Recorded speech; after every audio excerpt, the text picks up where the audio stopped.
In India, thousands of years ago, lived the rishis, the ancient seers or sages. They expressed their lofty spiritual insights in graceful verses and skillful prose, all composed in a remarkable language, a language unlike any other, the language known as Sanskrit. Its name is derived from the word Samskritam, which means elegant, refined, flawless, perfect. It's also called Devavani or Girvani, which mean language of the gods. This distinguished language is granted a divine status because of its unique beginnings. Whereas other languages are clearly the product of human culture, Sanskrit is believed to be of divine origin. It is said to be a Parushaya, not created by man. This bold claim is based on the fact that it is the language of the Vedas, the source scriptures for the entire Hindu tradition. The very first use of Sanskrit is found in the Rig Veda Samhita, the most ancient part of the Vedas. Western scholars estimate this text to be more than 3,500 years old, but traditional Indian scholars allege that it's actually timeless, beginningless, eternal. How could they make such an audacious assertion? Those scholars attribute the esoteric religious and spiritual teachings of the Vedas directly to God. The scriptures themselves poetically say that they were exhaled by God, like fire emits smoke. Since God is the source of everything that exists, God must be the source of the Vedas as well. According to this traditional view, the rishis did not independently compose the Vedas. Instead, they discovered and gave verbal form to the knowledge that was created by God at the beginning of time.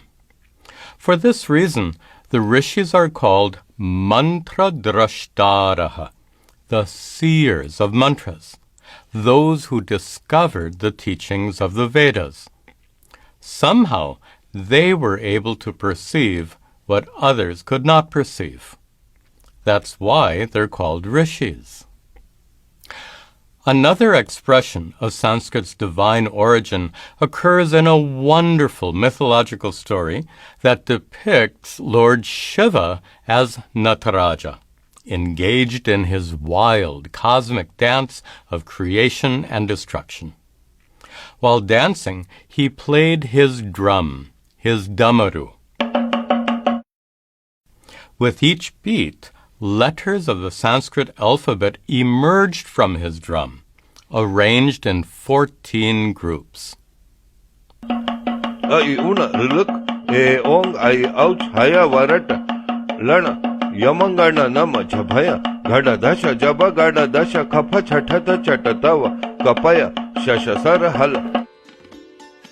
This arrangement of letters into 14 groups became central in the work of the great grammarian Panini.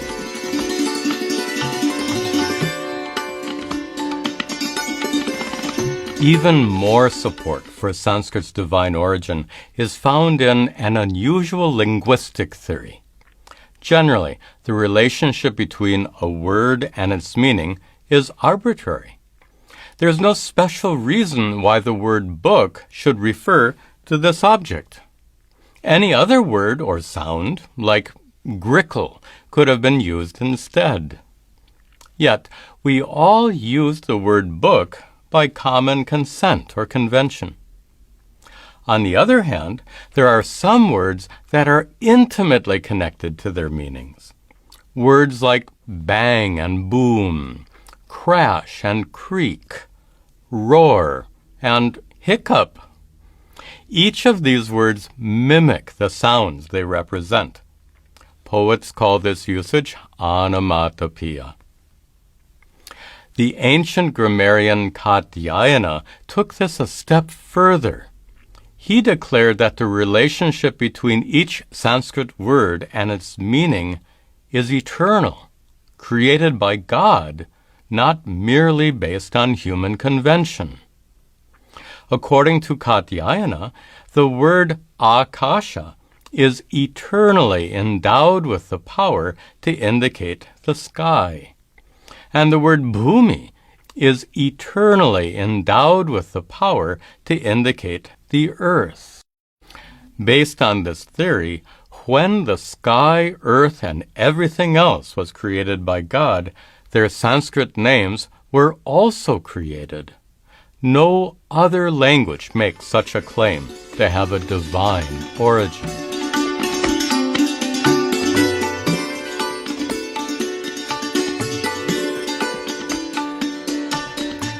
Linguists generally explain the origin of languages in terms of evolution.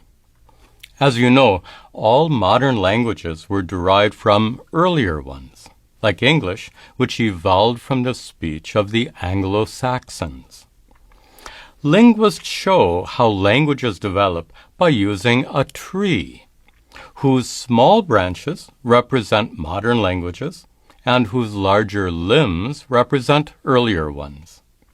This tree of Indo-European languages shows the evolution of English from Germanic languages. It also shows how the vernaculars spoken in North India today are all the direct descendants of Sanskrit. But Sanskrit itself is not the descendant of any known language. It is grouped with other Indo-European languages because it shares certain features with them. Western scholars theorize that Sanskrit, Latin, and ancient Greek are sister languages, having all evolved from a common ancestor. But linguists are yet to discover that ancestral tongue. So, based on their research, they formulated a hypothetical ancestral tongue. They named it Proto-Indo-European. But there's no evidence that such a language ever existed. So Sanskrit is further distinguished by virtue of the fact that it's not derived from any other known language. Even though Sanskrit is related to Latin and ancient Greek, it really stands out from them due to the extremely sophisticated structure and organization of its alphabet. The Roman letters used in Latin begin A, B, C, D, and so on. But why do these begin with a vowel, followed by 3 consonants, and then another vowel? The same order is used in the Greek alphabet: alpha, beta, gamma, and so on. Sanskrit, on the other hand, has a well-organized and highly structured alphabet. It begins with the vowels, short and long: a, I, u, r, and lr, which doesn't have a long form. Then come the diphthongs, which are basically combinations of vowels: a, I, o, and au. Next come the consonants, which are organized according to their place of articulation, starting with the gutturals at the back of the throat, ka, ka, ga, ga, nga, the palatals at the hard palate, cha, cha, ja, ja, nya, the linguals at the roof of the mouth, ka, ta, da, da, na, the dentals behind the front teeth, ta, ta, da, da, na, and the labials at the lips, pa, pa, ba, ba, ma. Each of these 5 groups has an internal order. The first pair is hard or unvoiced, like ka, ka, and cha, cha. The second pair is soft or voiced, like ga, ga, and ja, ja. The fifth letter of each group is nasal. Each pair of consonants begins with an unaspirate, like t or g, followed by its corresponding aspirate, like k or g. These 25 consonants are followed by 4 semivowels, ya, ra, la, va, 3 sibilants, sha, sha, and sa, and the letter ha.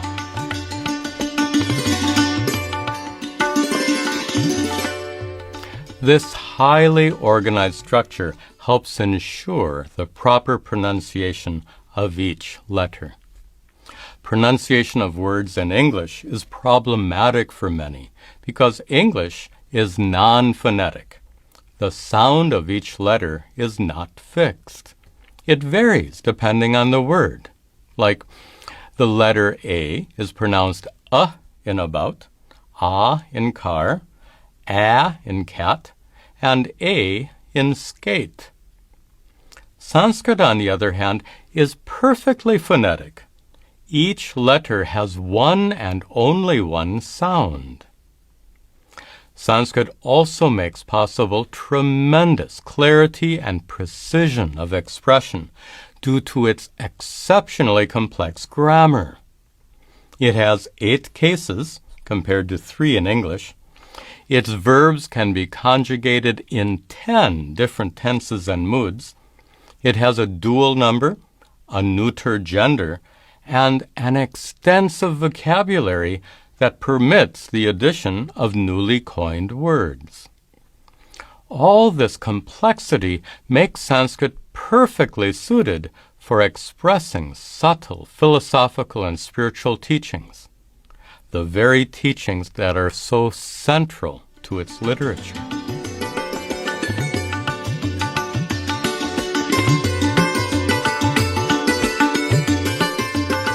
Before concluding, let's examine an event in the history of Sanskrit that occurred in no other language and was of great consequence.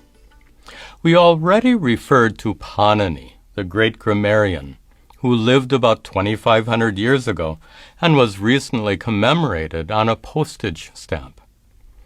Panini is renowned for composing a text that codified all the rules of Sanskrit grammar in about 4,000 brief aphorisms called sutras. He modestly called his brilliant work Ashtadhyayi, the book of 8 chapters. This work was so clear and concise that it soon became universally accepted as the standard text for Sanskrit grammar. And it's been used by scholars from the time of Panini right up to today. Most of the books you used in college remained up to date and relevant for maybe 5 or 10 years. But Panini's Ashtadhyayi has been used continuously for the past 2,500 years. Every work of Sanskrit literature composed after Panini's time strictly adhered to the grammatical rules set forth in his text. So, Panini's work gave rise to complete grammatical uniformity. And that had a surprising consequence. It prevented Sanskrit from evolving. As older languages evolve into newer ones, the older languages eventually become archaic and unintelligible. For example, English works written before the time of Shakespeare, some 400 years ago, cannot be understood without special training. But Sanskrit escaped this process of evolution due to the strict conformance to Panini's grammar. As a result of this, works written thousands of years ago are as intelligible as works written mere decades ago. Knowing English gives you access to 400 years of literature. But knowledge of Sanskrit is a magical key that unlocks the door to 2,500 years of literature. And that body of literature is extraordinary. It includes the wisdom of the ancient rishis, like Vyasa. It includes the great epics, Ramayana and Mahabharata. It includes profound spiritual works, like the Bhagavad Gita. It includes works of great poets like Kalidasa, great philosophers like Shankaracharya, and great saints like Narada. Human culture has been immeasurably enriched by this vast body of Sanskrit literature, which has blessed thousands of past generations and will bless future generations for centuries to come.